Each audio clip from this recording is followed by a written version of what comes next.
to do with this, though? It was brought to my attention later on that Jay Prince, something I don't know about, had a beef with Puffy about slapping Drake. And Drake was calling Jay Prince, going off of him for not taking up for him against Puffy. Honestly, after listening and people calling me, explaining to me that Jay Prince's lawyer is the one who put them 100 people together.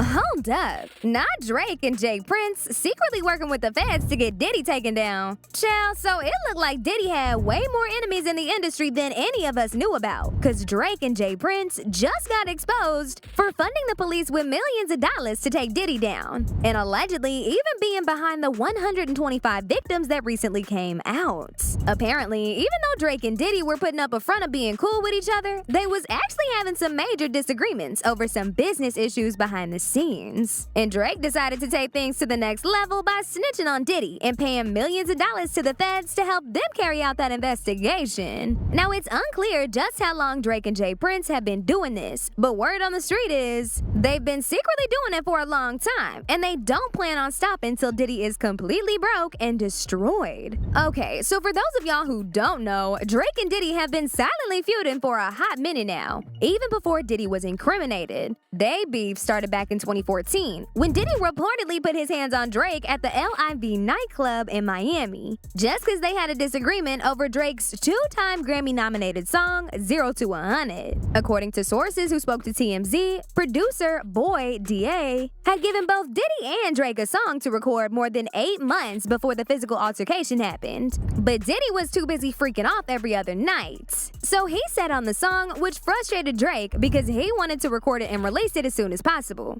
Drake eventually got sick of waiting on Diddy, because at that point, Diddy had been sitting on the song for almost a year and clearly had no interest in recording that verse. So Drake recorded the song on his own, and as you can imagine, Diddy's ego did not handle this very well. So fast forward to the night that they met at the club. Diddy saw Drake for the first time since the song was released, and he confronted Drake. But Drake blew him off, and that's when Diddy said, "You'll never disrespect me again," and then punched him. The punch was so brutal that Drake ended up in the ER because of the ruckus. He hit his shoulder and exacerbated an old injury. They later patched things up, but that don't mean Drake actually got over it. If it's one thing we know about Drake, is that he can be smiling in your face and still gonna go behind your back to completely destroy your life. Now, Diddy clearly didn't know this, but baby, he learned that lesson the hard way. He literally put Drake in the ER and thought Drake was just gonna get over it? Child, please. In fact, right after Diddy was exposed for being a demon and essaying all these men and women, Drake unfollowed him on Instagram and even threw a little shade at him.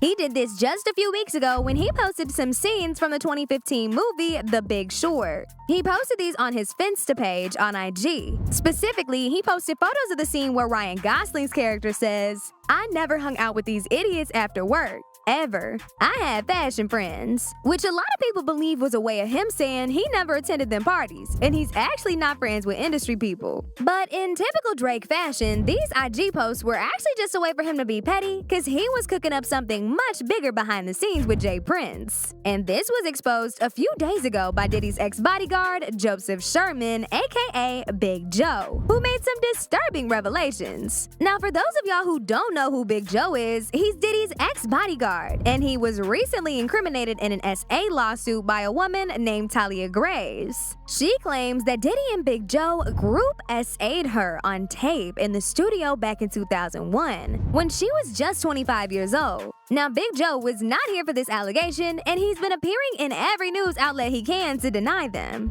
In fact, just after the allegations were made against him, he released a lengthy statement to the Daily Mail denying his involvement in this, and said he never met Thalia a day in his life. He said that he and Diddy weren't even that close to begin with, and the reason why he believes he's being dragged into it is because he worked for Diddy at one point, and now everyone who was once affiliated to Diddy in any way is guilty by association. He said, "I know for a fact this is a money grab. I've never seen this lady. Don't have any tape of her like she says I have. I've never seen her. I never did anything with her. I don't know none of this. I don't even know this lady. I'm being crucified and tortured for something I had nothing to do with me. And me and Diddy was not even friends. We had no relationship whatsoever. I have not been around Diddy for 24 years. Diddy's in such turmoil, and everyone who was ever around him is being blamed for anything he did. Anyone who was around him is automatically guilty. Child, I had to cut that whole statement short, but this man was not here for none of this at all. He just kept denying the allegations with everything in him. That man was like,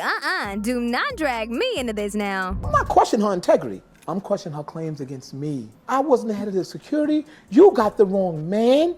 I've never seen you. I've never did anything negative with you. I've never been in the same room with you. Not only wasn't I there, I wasn't even in New York. He later showed text messages between him and Talia in which she basically was trying to confirm from him if he was really the one who SA'd her along with Diddy, because she wasn't too sure if it was really him. Right, now, the thing about Big Joe is he is very adamant that he very is adamant not in he's it. not going. You know, some people would be Wasn't like, oh, there. did a lawyer tell you not to say anything? He's like, Right. I don't care. I didn't do it. Yeah. I'm not there. He has text messages between them that he wants to make sure that people know about Right. and can see, because from the text messages, and Mano, you know what it says, because you know. Right, the DMs that she the sent DMs. him. Basically, it seems like she's trying to confirm that he worked with Puff, and then also confirm that there was a video shown on a camcorder. And he's like, and she also says, if you're not the same person, then I apologize. She said. So it seems like she's not sure if Big Joe was the person that she's alleging is on this tape. Now, this is where things got even messier, because he recently called into Angela Yee's show, Way Up with Angela Yee. And this is when he exposed Drake and Jay Prince for allegedly being behind the recent 125 accusers that are being represented by Tony Busby for allegedly getting SA'd by Diddy. He started it off by going off on Talia for dragging him into this mess and accusing her of trying to convince him to join her in on destroying Diddy. According to Big Joe, she allegedly told him that all he needed to do was write a statement and that she would keep him out of it. Now, somewhere during that conversation, she allegedly brought up Jay Prince and said both her and Jay Prince wanted to meet up with him. She DM'd me. She tried to guide me through the DMs, if you read them. Right. She tried to explain to me, all I need you to do is write a statement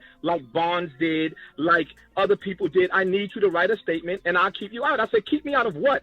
But then she got into the threats. Then she brought up, well, me and Mr. Jay Prince will be down there. Big Joe later revealed that he found out the reason that Jay Prince was involved in all this was because he and Drake were the ones behind the recent 125 accusers coming for Diddy. And that the reason they helping the feds take Diddy down is because they still mad over Diddy putting his hands on Drake back in 2014. What he got to do with this, though? It was brought to my attention later on that Jay Prince, something I don't know about, had a beef with Puffy about slapping Drake. And Drake was calling Jay Prince, going off of him for not taking up for him against Puffy. And I'm like, that's none of my business. Honestly, after listening and people calling me, explaining to me that Jay Prince's lawyer is the one who put them 100 people together, I think Jay Prince is one of the main culprits behind slandering and trying to destroy Puff's character. Now, it's unclear how true these allegations are, but Big Joe seemed real convinced. And he clearly ain't gonna hold back on saying anything he has to say, as long as he's able to prove his innocence in all this. Allegedly. As usual, people had their own thoughts about this. Like this person who said, y'all worried about Jay-Z when you should be worried about Jay Prince. That's a cold case of snitching and backdooring. He got the 100 victims to say Puffy did something? God damn. Another person said, Jay Prince nasty. He's definitely in on it. He quick to jump on the internet when his name said, but haven't commented on this. They said his name in Dolph trial. He was on the internet immediately. But now I want to know your thoughts. What do y'all think about Drake and Jay Prince allegedly being in on this whole thing? And do y'all think Diddy is aware that this many people are working to have him locked up forever? Y'all been knew what to do. Let me know your thoughts in the comment section down below. And don't forget to click here to watch this other very messy video.